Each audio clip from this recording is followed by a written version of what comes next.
Selamat siang teman-teman semuanya. Assalamualaikum warahmatullahi wabarakatuh. Terima kasih sudah menunggu untuk hari ini, pada siang hari ini, kami akan menyampaikan statement kelembagaan terkait dengan KPK yang nanti akan disampaikan oleh Bapak Alexander Marwata dan juga didampingi oleh Pak Sekjen KPK, Bapak Cahya Haharyafa. Jadi teman-teman, saya nanti akan mempersilahkan Pak Alex dulu untuk menyampaikan pernyataan kelembagaan kepada teman-teman media semuanya, dan kemudian nanti akan kita lanjutkan dengan tanya jawab, tapi mohon maaf karena ada kegiatan berikutnya yang akan harus dihadiri oleh Pak Alex, saya akan memberikan hanya kesempatan pada 3 penanya.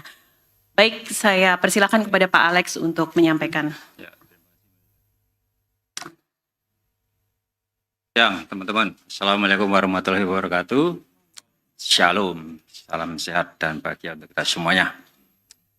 Menyikapi pemberitaan media tentang penetapan Bapak Firly Bahuri sebagai tersangka dalam perkara dugaan dan suap yang sudah diumumkan oleh Polda Metro Jaya pada tanggal 22 November 2023.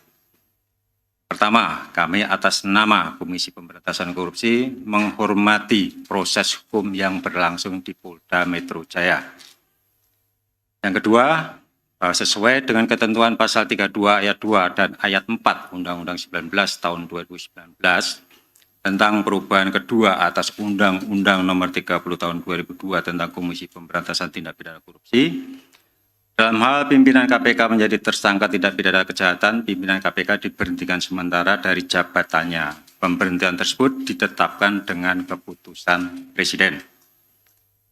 Yang ketiga, pimpinan KPK secara kolegial tetap solid dan berkomitmen memastikan KPK akan tetap melaksanakan tugas sebagaimana yang dimandatkan oleh Undang-Undang KPK, menuntaskan perkara-perkara tindak pidana korupsi baik di tingkat penyelidikan, penyidikan, maupun pengembangan hasil persidangan, fakta-fakta persidangan, dan juga KPK juga tetap melaksanakan program pencegahan korupsi seperti pengawalan pada penyelenggaraan pemilu, program aksi pencegahan dalam Stranas KPK, program koordinasi dan supervisi, pendidikan anti korupsi, dan lain-lainnya tetap berjalan sebagaimana mestinya.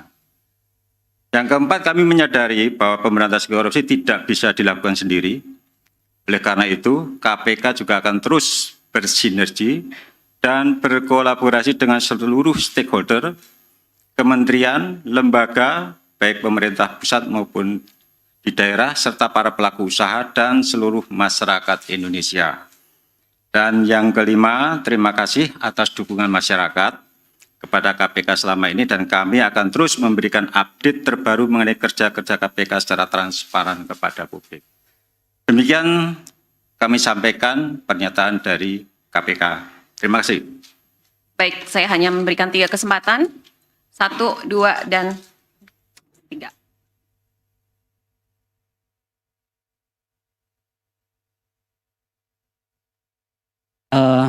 Selamat malam. Selamat malam lagi. Sorry. Biasanya malam soalnya. Selamat siang Pak Alex. Saya Hedi dari Kumparan. Langsung saja pertanyaannya begini. Ada 2. KPK akan masih memberikan pendampingan hukum nggak kepada Pak Ketua yang sudah ditetapkan tersangka? Terus yang kedua, ini kan dugaannya yang disangkakan itu dugaannya pemerasan begitu. Nah, apakah ini kan biasanya pimpinan juga sering mengatakan soal kerja kolektif kolegial. Nah, ini ternyata di dalam pimpinan ini ada yang ini, apakah pimpinan itu tidak merasa kecolongan begitu? Terima kasih.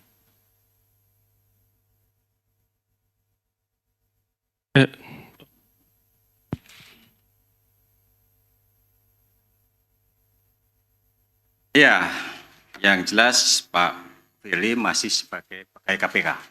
Gitu. Jadi tentu saja dalam menjalankan tugas dan kewajibannya yang bersangkutan berhak untuk mendapatkan bantuan hukum.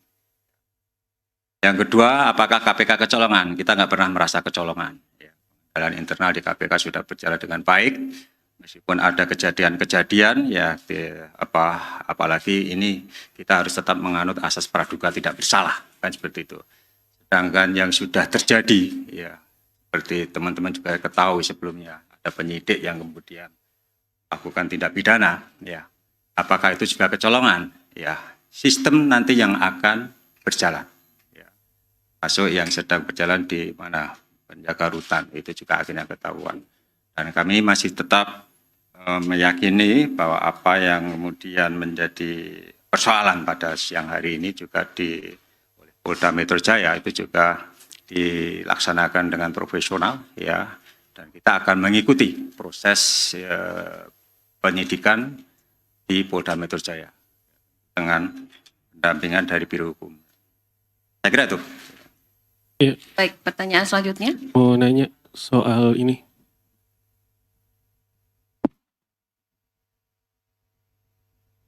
Pak Alex, saya Yogi dari Harian Kompas.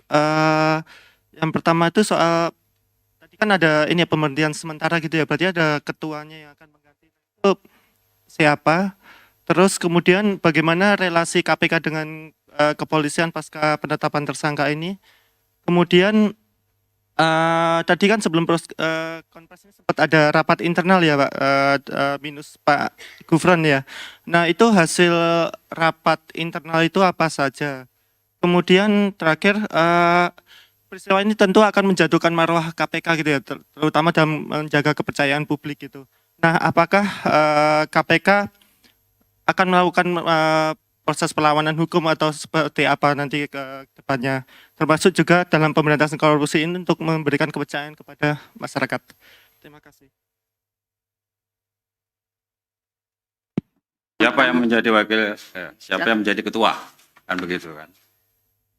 Ya, ini kita tidak berandai-andai, ya, tidak berandai-andai, dan kita juga tidak tahu, dan belum juga ada kepres dari Presiden. Nah, sampai dengan saat ini, Pak Firly masih sebagai ketua KPK, kan begitu, dan menjalankan tugas seperti biasa. Kemudian terkait dengan kegiatan koordinasi kepolisian tidak ada persoalan. Karena ini menyangkut lembaga, bukan person pribadi-pribadi. Jadi kalau terkait kelembagaan, ya nggak ada terganggu. Sama saja kita berkoordinasi dengan Kementerian Pertanian, sekalipun menterinya sudah kita tetapkan tersangka dan kita tahan. Jadi, sama sekali nggak ada gangguan terkait dengan koordinasi kerjasama sinergi dengan pihak kepolisian. Kemudian terkait dengan opini publik, ya tentu cara yang paling efektif untuk meningkatkan kepercayaan publik adalah dengan kerja-kerja dan kinerja KPK, kan begitu kan? Tadi sudah saya sampaikan bahwa kami tetap berkomitmen dan tidak terpengaruh dengan kejadian ini, ya kita akan selesaikan semua perkara-perkara baik yang besar yang sedang kita tangani maupun dari hasil pengembangan di dalam tahap penuntutan maupun di dalam proses penyidikan. Nah, nanti perkembangan penanganan perkara tentu akan kami sampaikan ke teman-teman ketika kami sudah menetapkan tersangka. Saya kira itu. Baik, Rapat internal kalau urusan internal lah. satu pertanyaan terakhir. Ini mau nanya soal ini. Apa nggak sengaja? Jadi Pak Ketua ini, Ketua KPK Firly Bahuri ini masih aktif atau sudah dinonaktifkan saat ini? Masih sangat aktif. Yang bersangkutan tadi juga ikut rapat dan yang bersangkutan ada di ruang kerjanya dan melaksanakan pekerjaan seperti biasa. Terus yang kedua mau nanya soal ini kan kasus di Kementerian kan berarti ada pemerasan dalam sebelumnya. Nah apakah kasus itu bisa dikatakan cacat hukum? Karena kan ada tindak pidana di dalam pengusutan tindak pidana. Terus yang kedua mau nanya dulu Pak Alex pernah bilang kalau seandainya mau menyuap atau memeras harus 5-5-nya pimpinan. Nah sekarang sudah di di Polda Metro Jaya Pak Firly sudah jadi tersangka. Apakah ini benar hanya kelakuan Pak Firly atau ada pimpinan lain yang berperan? Sekali lagi kita harus menganut asas praduga tidak bersalah, ya. Kita tidak tahu bukti apa yang dimiliki Polda, kan begitu. Kita nggak ngerti bukti apa yang dimiliki oleh Polda, keterangan saksi siapa, apakah sudah terverifikasi dengan baik. Tapi fakta hari ini ya penyidik Polda menetapkan tersangka. Ya kita ikuti saja proses hukum itu di Polda, kan begitu. Apakah kemudian itu akan menyebabkan proses penetapan tersangka Eziel menjadi cacat? Tentu saja tidak, dan tidak ada hubungannya. Tentu, nggak ada hubungannya sama sekali. Itu dua hal yang berbeda, ya. Di mana penetapan dari Eziel itu tentu semua sudah didasarkan atas alat-alat bukti yang kami kumpulkan, penyidik kumpulkan. Dan kami meyakini bahwa berdasarkan alat bukti yang cukup, telah terjadi peristiwa pidana, korupsi tentu saja, dan siapa pelakunya. Kan begitu. Terus apa lagi tadi? Udah kan? Pak,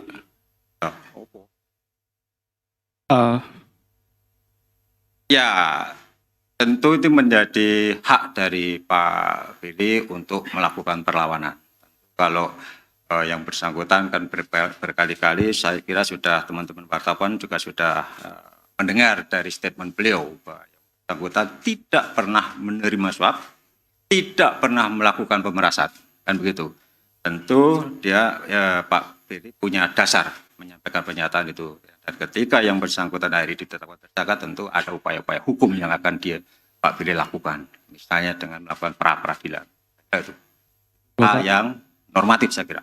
izin saya Yomal dari suara.com ingin minta tanggapannya Pak Alex.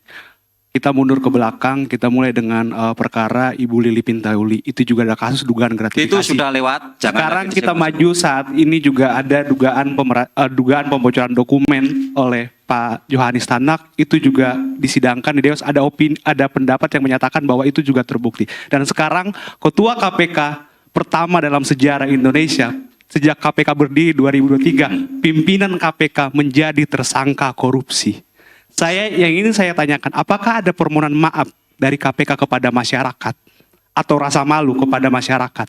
Sekali lagi, Itu yang ingin saya tanyakan. Ya, kita juga harus berpegang pada prinsip praduga tidak bersalah. Itu dulu yang kita pegang, kan gitu kan? Apakah kami malu? Saya pribadi tidak. Ya, karena apa? Ini belum terbukti. Belum terbukti. Ya, Pak Tanak, kasus Pak Tanak di Dewas dinyatakan tidak terbukti. Itu yang harus pegang. Masyarakat menilai, masyarakat dasarnya apa? Kan begitu. Tetapkan tersangka, oke. Tetapi sekali lagi, ini baru tahap awal. Nanti masih ada tahap penuntutan dan pembuktian di persidangan. Itu yang teman-teman harus kawal, monitor, ikuti bagaimana proses ini berjalan di Polda. Tidak berhenti di sini. Tidak berhenti pada penetapan tersangka. Kita lihat, Polda sebelumnya juga melakukan penyidikan terhadap kebocoran dokumen. Ya kan? Mana hasilnya? Kalian nggak pernah tanyakan. Ya kan? Kalian nggak pernah monitor, tanyakan. Sementara di Dewas, apa fakta yang ditemukan Dewas pada kasus pembocoran dokumen di SDM? Nah itu, kalian harus cermati juga itu. Oke? Baik teman-teman, saya rasa sudah cukup kesempatan untuk bertanya. Terima kasih sekali lagi pada teman-teman wartawan yang hadir dalam konferensi pers hari ini. Mohon maaf jika ada yang salah-salah. Terima kasih, salam sehat. Assalamualaikum warahmatullahi wabarakatuh.